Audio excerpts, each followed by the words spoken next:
What is going on, ladies and gentlemen? This is your host, El Diablo Mexicano. Hope you guys are having a great rest of your day, and most importantly, I hope you enjoyed Killing Floor 2's summer event that just ended.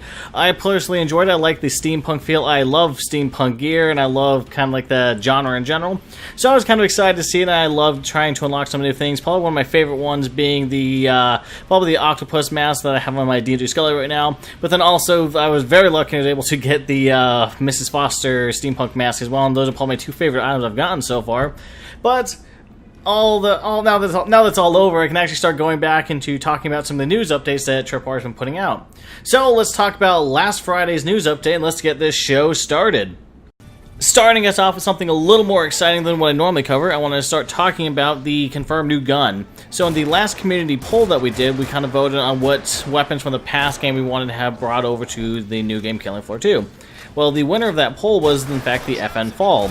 I'm personally pretty excited about that. This was the gun that I voted for, actually, and that's because I love the Fall back in Killing Floor 1. I usually paired up with the Scar because both guns had the exact same amount of power, just that the Fall fired like just a little bit faster and had a higher fire rate. So I'm excited. I like the Fall, and I'm pretty excited about it. And going back onto that, though, we do have one final poll that Tripwire put out.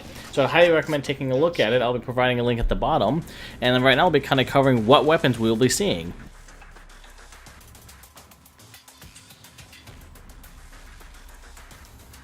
The very first weapon I'll be talking about is the Fireman Axe for the Berserker. It had a kind of a fast swing rate, and honestly, it's been on the poll, like the community poll, for a while now. It's been on the poll since the very beginning, so this weapon, unfortunately, has been losing quite a bit ever since it started off. So for all you Berserkers who want a new weapon, this could be one for you, because let's be honest, it's pretty fucking hilarious to be watching someone with an axe take on some of the bigger Zeds. The second weapon is another one that's actually been on since the very beginning. This is the M32 grenade launcher, which will be for the demolition class. This is another really cool gun. Think of like a revolver, like a 6-piece revolver, except instead of bullets, you shoot out grenades. People have been asking for this one for a while because a lot of the demolition weapons in Killing Floor 2 are very one-shot oriented, such as like the RPG. You can only fire one shot, but you have to reload. But with the M32 grenade launcher, you can fire 6 rounds before you have to reload them automatically, like manually. So if you want something with a little more kick, this would be the one that you want to vote for in the next poll. The third and final weapon on this poll is actually in the very last poll. It is one of the later weapons to be introduced, and it was the one that lost to the Fall, but this is another commando weapon, which is the Tommy gun. This was my second choice in the poll, but that's because I like commando weapons. The Tommy gun was nice to have. I usually paired it up at the very beginning, so instead of buying the bullpup in Killing Floor 1, I would buy the Tommy gun. It had a good rate of fire, and it was just a good kind of like basic gun to have, like good upgrade very early on in the beginning. So, if for all you commando people who want more guns for commando, this would be the gun for you. But also remember that balancing is a thing, so if you personally think that this is way too many weapons for commando, then maybe don't vote for this gun and pick one of the other two. The second big thing that Tripwire said they want to be looking at involves matchmaking. What this entails, I do not know, but I want to let you guys know that if you go on like online matchmaking, so if you're on PC, you know that probably the best way to do this is to go browse servers and find their own dedicated server. While if you're on Xbox or PlayStation, then you're stuck with online matchmaking. Well, Tripwire said they want to look into improving it. Again, I do not know exactly what this means, so I'm hoping that they'll shed some more details on that. But I just want to let you guys know again that this is something they want to look forward to, and this is something that they promised that they want to start doing and working on. The last and final thing that Tripwire announced was that they are indeed releasing a new kind of event. So we already have the Christmas event with Krampus and the other holiday Zeds. We have the Summer Sideshow with all the circus freaks. Now Tripwire wants to do kind of like a Halloween kind of theme, and so we'll be seeing several different types of Zeds. They did release 2 of the costumes, but that will be the Cloud is going to be dressed up like a vampire, and the Carl is going to be like some sort of Venus flytrap plant monstrosity. So I'm actually pretty excited about this. I know some things that people have been asking for a community was they want Halloween updates and not just the summer or Christmas ones. And so people are finally getting what they asked for. So if you've been wanting a Halloween event instead of just like the kind of boring one that they had last year, well, I have some good news that you're getting that update this year, hopefully. Unless something majorly happens, we should be getting it this year. However, for those of you who did come over from Killing Floor 1, that does mean that the other Halloween events, we're not going to have that anymore. If you did not know, Killing Floor 1 actually had 2 different types of Halloween updates. The very first one they did had kind of what we see now. The Patriarch was a vampire, the Husk was a pumpkin, the Scrake was a bunny rabbit, and they had like Halloween costumes for Halloween. But then Tripwire wanted to take a kind of a silly route, and they had something they call the Hillbilly Outbreak. And like one of my best friends, that was his favorite update and event during Killing Floor 1 because it was just so fucking ridiculous. You had a bunch of like twangy, flannel-wearing hillbillies running around screaming like just gibberish at you as they're swinging banjos at you and shouting stuff at you. And so it was pretty funny to see, and they even had an entire map for it where to kind of explain like why they're hillbillies, like why they're hillbilly Zeds now instead of just regular Zeds. And it was pretty entertaining to see, and I know a lot of people who like that. Like I said, it was one of my best friend's favorite maps.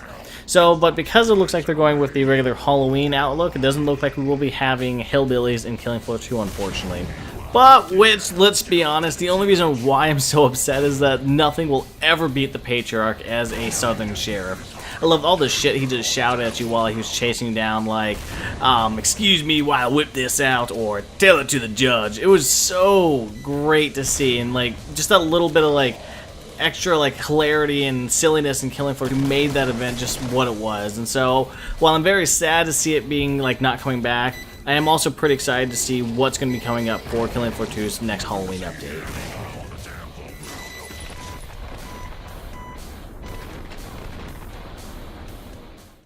Now, the last and final thing I wanted to talk about is actually something that Tripwire didn't come and say themselves, but something I found. So if we go to the store page, and if it actually looks down like your Steam achievements, you can see it yourself there. But let's go to the achievements on the store page, and we scroll to the bottom, we can see that there's 6 new achievements. And now, here's why 6 new achievements is kind of weird. Normally in the past, Tripwire has 5 achievements per map. We get an achievement for beating the map on Normal, Hard, Suicidal, and then Hell on Earth. And then we get one last 5th achievement for finding all the collectibles on that map. So that accounts for 5 of the 6 achievements that have just been released. Now, we don't know the titles, and so we don't know the pictures, so what the hell is that last achievement? Why are there 6 achievements? And so it just makes me start wondering, like, what is going on? What is Tripwire doing here? Is there some sort of mistake? Should we have gotten 10 achievements released? Or is this just some other spur-of-the-moment achievement that we don't know yet? It could be something about, maybe it's defeating the Abomination, because we have an achievement for defeating Hans and the Patriarch, just not for the Abomination or the King Fleshbound. So what is this last achievement? It just makes me curious and wonder, because one of the things I liked about Killing Floor 1 is that you got achievements for the different guns. And so I don't know if they're going to go that route or not, but again, it just begs the question, what the hell is that last achievement? Or are they now going to start having a 6th achievement for all the maps? I have no idea. That's just something I want to bring to you guys' attention, because like I said, it is just like baffling me of why there's 6 achievements instead of only 5 or 10. But before I get carried away, that is all the time I have for today's show, ladies and gentlemen. Hope you guys enjoyed it. I really enjoyed putting these news segments out for you because it gets me pumped and excited for anything and everything that's coming to Killing Floor 2. But, as always, if you enjoyed this video, please give it a like. And if you do not, give it a dislike and let me know in the comments why you did not like it.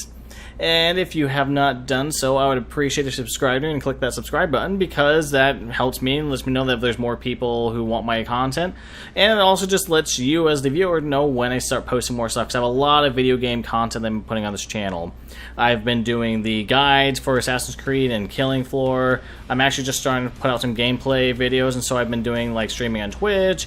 I've been doing my random moments like montage videos of like all my friends, and so it's just like it lets you know anything that's coming up, and also helps build my community, because that's one of the things I like doing and being on YouTube is I like building this little gaming community that I have right now. And it's been a lot of fun. I've had some great conversations. I've had people come talk to me like, hey, this is what I think instead. I think you're wrong. I'm like, oh, all right, let's have a talk about this. Why do you think I'm wrong? So it's really cool having that, because I like getting new ideas and sharing new ideas. And because I just mentioned that, actually, I should say you should please follow me on Twitter. That's how I let all my updates go to you guys. However, I don't really have a lot of Twitter followers, and I'm wondering if that's not the right... I don't think that's the right medium to reach out to you guys. So if you guys have any other suggestions on what social media I should be using to kind of let you guys know when I'm be posting stuff, because that's what I've been using so far is Twitter. I don't know if you guys are older like me and use Facebook, or... because Twitter is actually seeming to die down. Maybe I should jump onto Instagram. Just let me know what social media you guys think I should be using, because if you want me to use an Instagram or Snapchat, I will gladly grab an Instagram and Snapchat for this channel, just so that way you guys can see any updates that I'm doing. And then the last thing I want you to do is check out my Twitch page. I'll be posting a link to that in the description below. But I'm also streaming on every Friday. So I'll be streaming on Fridays at 7:30, and that'll be Pacific time zone. And so that's just when I'll be jumping on. I'll be playing random games. I believe this Friday I'll be playing either one of the Battle Royales or I'll be playing Killing Floor 2. I haven't quite decided which one I'm going to do yet. But it's just a time for me to, again, that's probably the best way for me to interact with you guys live and talk to you about what's going on in the channel and what you guys are excited for, what you guys' thoughts are, why you think I suck, and that kind of thing. But other than that, I hope you guys have a great rest of your week, and I hope you guys are excited. If there's another news update this week, I'll try to get out by this weekend because I was a little late for this news segment, actually. I was moving last week, but enough excuses. Again, I hope you guys have a great rest of your week. Take it easy. Take care.